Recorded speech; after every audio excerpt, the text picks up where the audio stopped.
Então, como essas crenças sobre Deus mudaram e evoluíram e qual sistema de crença apoia você em se tornar a melhor versão de si mesmo? O sistema de crenças que me apoia em me tornar a melhor versão de mim mesmo é, eu acho, uma combinação de crença em mim mesmo e nas minhas capacidades e no poder da minha mente, que construí ao longo do tempo. Através da prática e daquelas pequenas repetições de apenas mostrar a mim mesmo: ei, você pode fazer isso, escrever coisas e depois ir e fazer isso e provar que estou certa. E eu acho que também a minha espiritualidade tem sido enorme. Eu não sei se teria sido capaz de, você sabe, manifestar a vida que quero sem essa crença de que existe, você sabe, um poder ou energia superior que conecta todas as coisas, que flui através de mim, que posso canalizar, que posso invocar. Para mim, isso se desenvolveu provavelmente no final da graduação. Comecei a estudar neurociência e então, você sabe, o poder da mente, o cérebro, tudo isso, e meio que comecei a meditar e me abrir para isso. Eu me lembro de quando realmente comecei meu doutorado, quando me mudei para o Arizona. Não conhecia ninguém lá. E eu tinha notas adesivas que diziam confiança e entrega por todo lado, como nas maçanetas das portas, Uau! nos espelhos, em todos os lugares, porque eu simplesmente não tinha ideia do que ia acontecer. E era apenas uma coisa tão incerta e desconhecida na qual eu estava entrando. Mas foi essa crença no poder superior em que eu acredito que, eu não sei, eu acho que minha opinião pessoal sobre isso é apenas que você pode usar qualquer palavra que quiser para descrevê-lo. Eu não acho que isso realmente importe. Tipo, o que importa é que você acredite em algo. E honestamente a palavra nem importa. É tipo Deus, o universo, a consciência coletiva, energia, o divino. Eu gosto de divino pessoalmente. Mas sim, eu acho que esse sistema de crenças realmente tem sido um grande fator para chegar onde estou hoje. Eu presumo que você cresceu acreditando em Deus, mas então você disse que era ateia. Quanto tempo você foi ateia? Eu não sei se algum dia realmente acreditei em Deus enquanto crescia. Tipo, eu era uma criança pequena. Eu fui para uma escola católica. Quando penso naqueles tempos, era realmente apenas fazer o que me mandavam. Então eu não sei se algum dia realmente tive essa crença. Era meio que só praticar a tradição. Quando você disse, eu não acredito em Deus, ou eu sou ateia e não tenho certeza. Isso provavelmente foi uma coisa quando eu estava no ensino médio. Certamente eu simplesmente não pensava nisso na escola secundária. Eu me mudei com minha família para o outro lado do país, parei de ir à escola católica, então isso foi, você sabe, a primeira coisa que aconteceu, e então, estava no ensino médio quando fui diagnosticado com depressão. Tipo, eu realmente não queria viver. E em um ponto, tentei não viver. E então eu acho que nesse ponto, era apenas uma combinação de depressão que realmente me fez ser uma ateia. Tipo, a vida é uma droga. Tipo, não há, você sabe. Quero dizer, e tudo mais, eu estava lutando em tantas áreas diferentes da minha vida que eu já mencionei isso antes, que minha mentalidade era se Deus é real. Então Deus deve ser mal, porque como Deus poderia fazer isso? E essa era a minha mentalidade. E agora eu não tenho mais essa mentalidade. Tipo, eu tenho uma mentalidade completamente diferente. Mas essa era a mentalidade com a qual eu comecei. Porque a mentalidade mudou para não pensar, você sabe, se algo ruim está acontecendo comigo ou com alguém que amo, então Deus não existe, ou Deus é mau, ou algo assim. O que mudou para você pensar de forma diferente? Eu acho que é exatamente o que você mencionou antes. Eu saí dessa mentalidade de vítima e percebi que talvez as coisas não aconteçam com você. Talvez elas aconteçam por você. E eu estou completamente grato por tudo que passei, porque eu não seria capaz de ajudar as pessoas da maneira que estou ajudando agora. Bem, muitas coisas, como tudo como meu programa que eu tenho é como eu ajudo pessoas a reprogramar seus hábitos. Eu ajudo pessoas com sua identidade, com suas crenças, com foco, aprendizado, memória, estresse, ansiedade. E a razão pela qual eu tenho tanto desse tipo específico de conhecimento é porque todas essas são coisas com as quais eu pessoalmente lutei.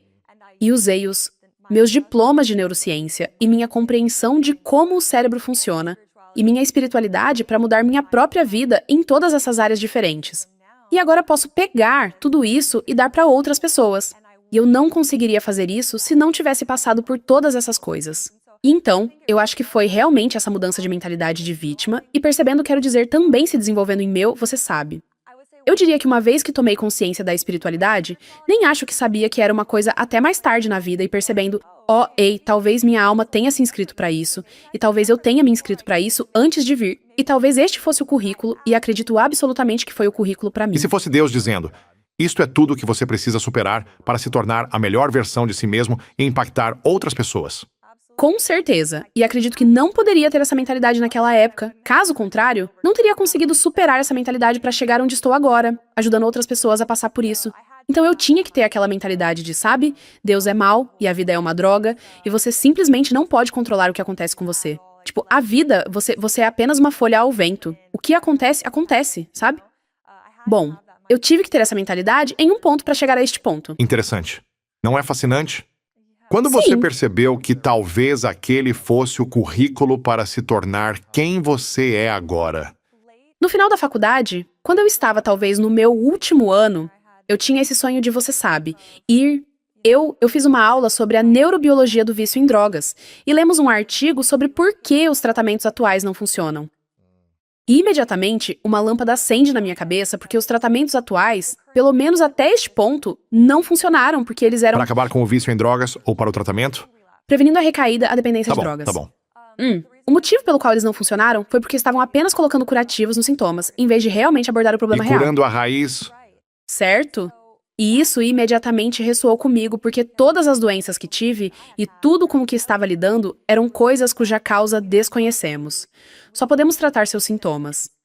E então, imediatamente nasceu dentro de mim o sonho de, vou fazer meu doutorado, vou estudar o vício em drogas, vou curar o vício em drogas e vou ganhar um prêmio Nobel.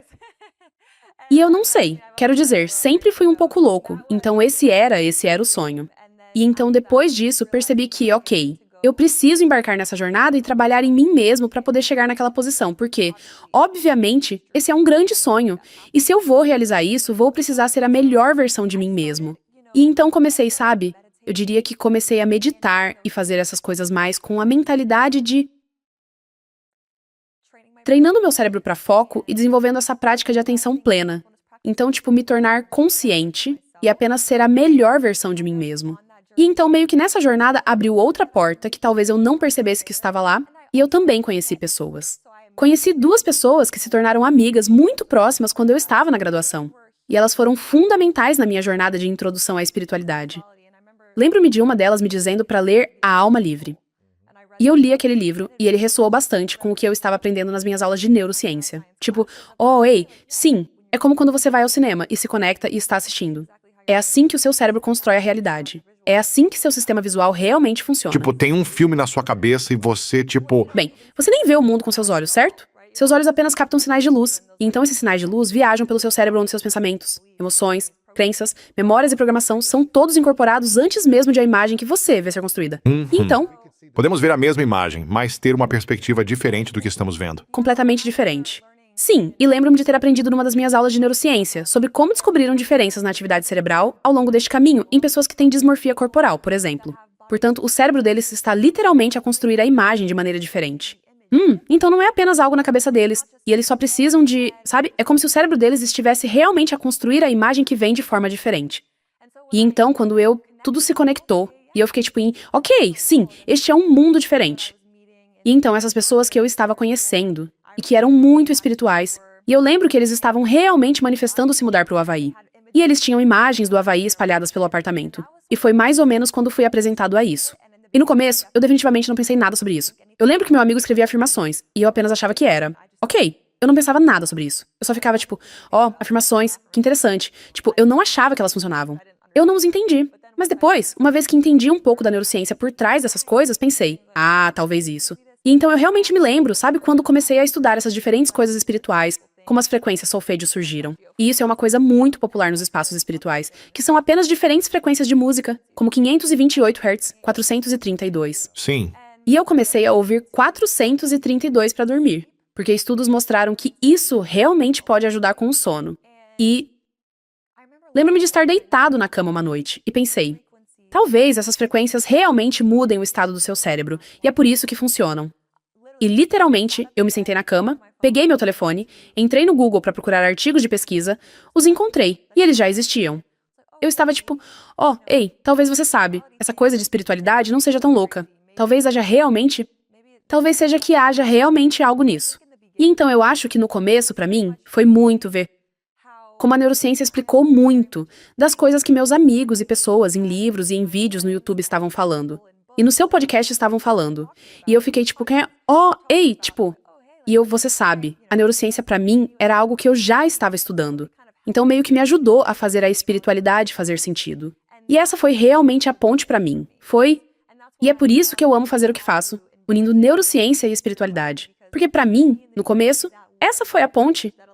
Isso me permitiu superar isso e entrar nesse estado totalmente místico, onde se você me dissesse que conversou com um alienígena ao telefone ontem, eu acreditaria em você porque agora já tive tantas experiências. E na verdade, com isso sendo dito, eu também tive experiências pessoais mais ou menos ao mesmo tempo. Tipo, eu lembro que estava meditando e literalmente o topo da minha cabeça começou a queimar. Tipo, queimar. E eu não tinha ideia, tipo, do que eram os chakras ou qualquer coisa disso, e meu amigo disse, esse foi seu chakra da coroa se abrindo. Eu fiquei tipo, o quê? E eu pesquisei sobre isso. Eu pensei, talvez fosse isso.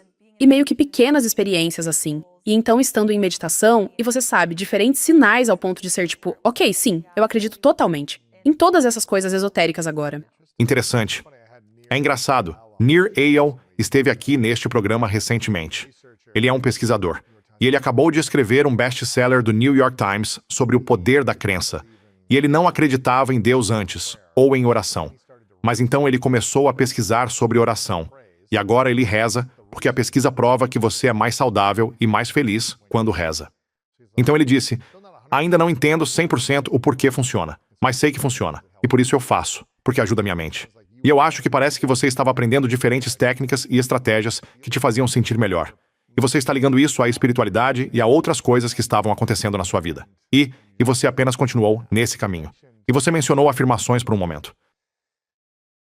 Qual é a neurociência por trás das afirmações e elas realmente funcionam? Acho que eles podem absolutamente funcionar. Então, a neurociência por trás disso, e qualquer coisa que você repete no seu cérebro, esses caminhos se tornam mais fortes. Tipo, os neurônios que disparam juntos, se ligam juntos. Essa é a lei de Hebb. Tipo, a gente aprende isso nas nossas primeiras aulas de neurociência. É a lei de Hebb. E o que isso significa é que, sabe, neurônios que disparam juntos, ou seja, você tem neurônios que estão conectados em caminhos por todo o seu cérebro, e quando esses caminhos se acendem ou se ativam juntos toda vez que fazem isso, e quando fazem isso com frequência, eles se tornam mais fortes, e então isso pode se tornar seu jeito mais dominante de pensar e sentir.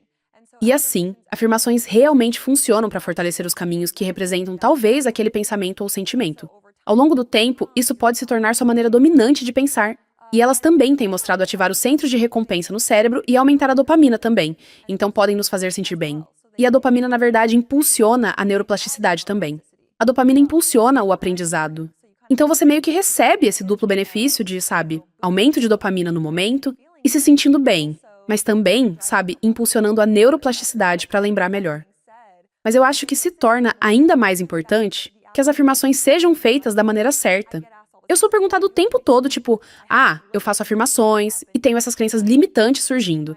E você sabe, os meus outros pensamentos aparecem. E eles dizem, mas isso não é verdade, ou está errado. E se isso estiver acontecendo, então pode estar realmente trabalhando contra você. E eu realmente tive pessoas que eu sou coach. Eu lembro que tive uma pessoa, isso aconteceu com ele, onde ele praticava afirmações, elas simplesmente não funcionavam pra ele. Tipo, elas simplesmente não faziam ele se sentir bem. Ele simplesmente não acreditava nelas. Mas você sabe, ele realmente desbloqueou algo onde ele começou a... Ele consertou este velho jet ski e começou a sair no pequeno lago, ou algo assim. Ou no lago ao lado da casa dele todas as manhãs. E ele ouvia minhas afirmações em um alto-falante no jet ski dele. E descobriu que elas se tornaram, de repente, muito mais plausíveis. E nós realmente... Quero dizer, a resistência diminui em nossa mente lógica quando estamos avançando, como movimento pra frente. Por isso, caminhar é tão útil para processar informações. Então foi assim que eu comecei. Eu saía todas as manhãs para caminhar e ouvir afirmações nos meus fones de ouvido enquanto caminhava. E isso pode realmente diminuir a resistência a absorver essas afirmações. Mas então, também acho que ele desbloqueou outro componente, que era que ele já estava aumentando a dopamina ao andar de jet ski, certo? Sim, claro. Sim. Tipo, ele estava se divertindo. Mas também, né, é muito mais fácil acreditar no bem quando você está se divertindo. Sim. Certo. Toca. Exatamente. E brincar é muito bom para o seu cérebro. É por isso que sempre digo, tipo, ativar sua fantasia é um truque Sim. cerebral de nível profissional e fazer tudo com diversão. E isso é algo que faço o tempo todo, especialmente quando estava escrevendo meu livro, onde eu pensava, como posso tornar isso mais divertido? Porque isso torna muito mais fácil. Começar... Muito mais fácil. Então sim, eu acho que também, você sabe, é aí que dançar e fazer as afirmações ou ouvir Tem uma faixa no YouTube que eu realmente gosto, e é como uma música com um ritmo divertido. Mas é, tipo, engraçada. É hilário. Acho que é do Sim, Bob Baker. exatamente. E é um ritmo divertido. É tipo dum da dum dum dum da dum. É simplesmente hilário, e é difícil levar a sério, mas esse é o ponto. E as afirmações, de repente, ficam divertidas e se tornam muito mais fáceis de absorver. Quais são as melhores afirmações que uma pessoa pode dizer a si mesma todas as manhãs? Acho que isso depende de quem você está tentando se tornar. Acho que as melhores afirmações são aquelas que você escreve pra si mesmo, dependendo exatamente do que você está trabalhando. Quais eram as afirmações que você ouvia quando fazia isso? Afirmações de que sou o criador. Eram faixas em, basicamente, é engraçado. Isso tudo está se completando agora, mas essas foram afirmações que eu não percebi na época, que te tiram da mentalidade de vítima. Então eram afirmações como, eu sou o criador da minha vida. Eu tenho o poder de mudar e escolher e criar a vida que eu quero. E assim, sim, eu estava saindo da mentalidade de vítima. Eram mais autoafirmações. Tipo, eu sou Sim. capaz de fazer isso. Eu sou. Eu sou. Então, eu sou o criador da minha vida. E sim, essas eram as afirmações que realmente mudaram. E eu, na verdade, eu tenho uma playlist de afirmações no meu YouTube e literalmente a tornei pública pra, tipo, todos, pra qualquer pessoa, porque esses são todos os vídeos que eu assisti quando comecei. E todos esses vídeos, eu sou o criador, estão lá. Legal. Sim, e nunca foi feito pra mais ninguém, certo? Quando eu Sim, fiz, foi pra claro. mim. E agora eu apenas tornei isso público, então, Isso é funcionou ótimo. pra mim. Mas sim, então eram afirmações do eu sou o criador, e realmente apenas me permitindo acreditar que eu poderia criar a vida que eu quero. E então, depois disso, tornou-se, ok, eu tenho crenças limitantes em relação ao dinheiro. Eu acho que é escasso e que é difícil e que... Porque eu cresci ouvindo. Dinheiro não cresce em árvores, sabe? Isso é uma crença limitante se você acreditar nisso. E eu comecei como, dinheiro cresce em árvores, dinheiro pode vir pra mim de maneiras inesperadas. Então você sabe, esse era um objetivo que eu tinha. Então comecei a reescrever minhas crenças sobre isso. Quanto da nossa luta atual na vida é realmente uma verdade física ou um fato? Versus quanto disso é apenas uma percepção mal conectada em nossos cérebros.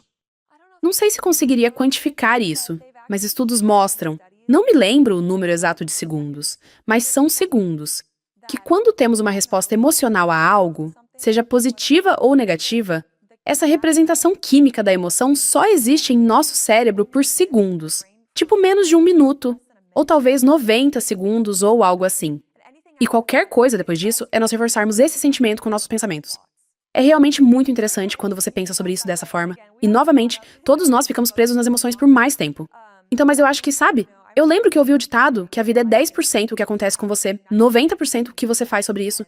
E depois de aprender isso, eu fiquei tipo, ok, sim, as coisas vão acontecer. As coisas acontecem com todo mundo. Todo mundo, mesmo as pessoas super bem-sucedidas que vemos. E, tipo, as pessoas que assumimos, eles tiveram tudo fácil. Tipo, a vida é difícil pra todos. Tipo, a vida não é fácil pra ninguém.